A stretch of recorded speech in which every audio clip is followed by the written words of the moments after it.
Good morning, members of the Long Point Bay community. It's a pleasure to be with you on this particular Sunday where we look at the story of the two disciples leaving Jerusalem on the road to Emmaus or Emmaus. Let me situate the timing for this particular, I'm going to call it a parable. And I do that because I don't want us saying, oh, this is simply a photographable event and it's something somebody reported, and we miss the depth that is in this story. So it's written by Luke, and Luke writes toward the end of the first century of the Common Era, around 90 to 100 AD. So what does that tell us? It tells us that Luke is writing after Matthew, and he knows Matthew's gospel. He's writing after Mark. He's writing before John. So do we find this story anywhere else in the New Testament? No, we don't. Nowhere. And we always have to ask when scholars come to a story like this, where's it come from? Does it have any basis somewhere else? Does it have any occurrence anywhere else? If it does, then we know what the source is. Here, this story occurs nowhere else in all of the New Testament. This is Luke. This is a Lucan story. So this is not something that is a photographable event, something that necessarily occurred in Jesus' life as a photographable event, as an historical event. John Dominic Crossan wrote a book a number of years ago talking about why and how the parables about Jesus became parables by Jesus became parables about Jesus. So the early Christian community recognized the power of parable and used parables to talk about the life of Jesus. And that's what we have here. Another way of saying the same thing is the Irish have an expression, but I don't know if this happened exactly as in this way, but I know it's entirely true. And so I do believe that. But it is a parable. And let me unpack that parable as best I can. First of all, it's a story about a journey. It's a journey of two of Jesus' followers leaving Jerusalem, going away from Jerusalem. Why? Well, they themselves say along that journey, as they explain to the stranger that comes up and meets them, it's been too painful. Does this stranger not know the terrible things that happened and how Jesus was put to death? How they were disillusioned? They had hoped that this was going to be the person that was going to set them free. But he was crucified, died, and the story's over. And it's too much, and they're leaving. This stranger then begins to talk to them about what happened and tries to help them to understand that this was something that needed to happen. And he continues to be with them. He unpacks the history of Israel, which is a series of disillusionments, struggles, pain, and the progression and the growth that Israel had through all of those circumstances. And this stranger tries to get them to see this is one more experience along that same road.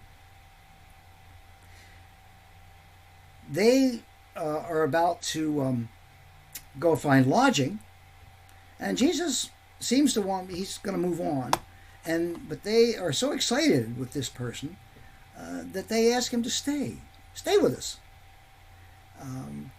They will later report that they found their hearts just so excited by his presence and the conversations that they had, and his ability to help them to understand that what happened back in Jerusalem when Jesus was crucified was not something that is a dead end, but is a part of a process that is still going on. So Jesus goes in, and he has a meal with them. And in the course of that meal, He takes bread, breaks it, gives it to them. Now, any Christian can see in that this is Eucharistic language. He took bread, broke it, and gave it. That's Eucharistic language. So they're being fed. Now, in this feeding, I want to explain to you something that, a language that we use, and very rarely do we understand it, and that's the language of sacrifice. Sacrifice would be understood without a doubt within the Jewish community. Any Jewish person would have known exactly what sacrifice was.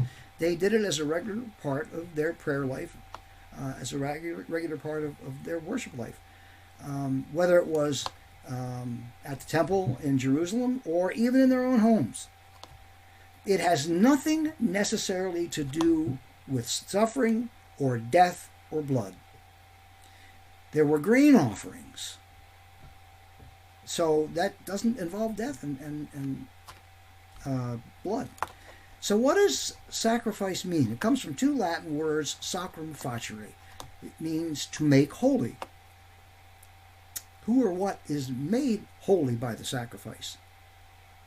The process of sacrifice is that something is taken and it is made a gift to God. Now that can be done in the Jewish home, or it was classically done always in the temple. A gift was given to the priest. The priest would then place it on the altar and offer it to God. A portion of that gift to God afterwards is then given back to the person who gave it.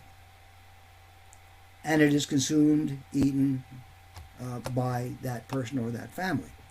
And in that process of receiving and eating, they are made holy. So that sacrifice, that sacrum facere, who is made holy? The giver is made holy. And so in this meal that Jesus has with his disciples, who's made holy? They are. They receive the gift. They eat the gift, and they become holy. They become one with the giver.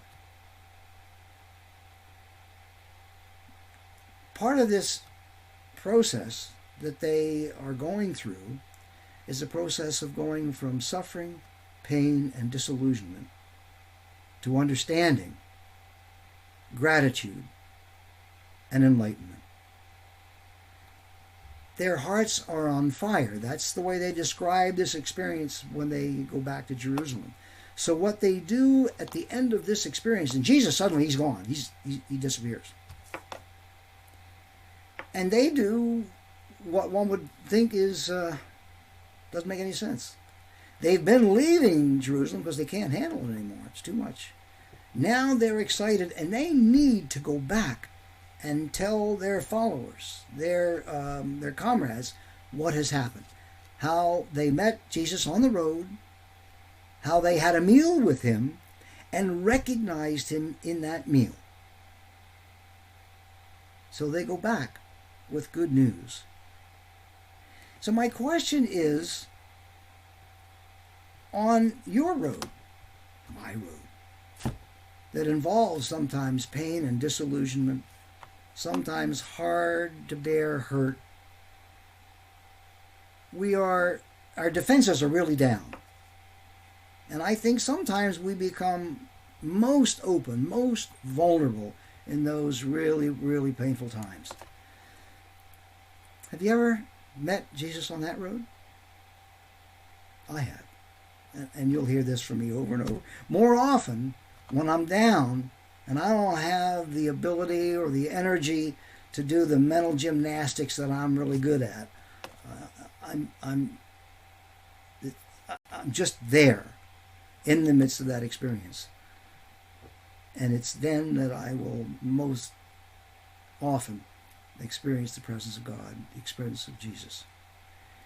And when that happens, not only is it good news for me, it will always be good news that I need to share with somebody else, that I need to bring back to the community that has been nurturing me along that road. And so I invite you, as you think about this story, to think about the times in your own life when you've been disillusioned and really hurt, and things have just gone off the rails beyond what you expected. Have you ever been open to the presence of God in the midst of that incredibly difficult time? Have you ever discovered that God was with you? Maybe you didn't see it at the time, but was with you, and you can see it now. And when and if that happens, can you take that good news and share it, whether it's with your family, with your children, with your faith community? Because the one thing that I have discovered on this road of ups and downs, hurts and pains, bruises, that God is always with us. And it's only sometimes that we can recognize Him. And then we need to share that with each other so that all of us keep looking in the most difficult times for the presence of the risen Lord. May God be with you on your continuing Easter journey. God bless.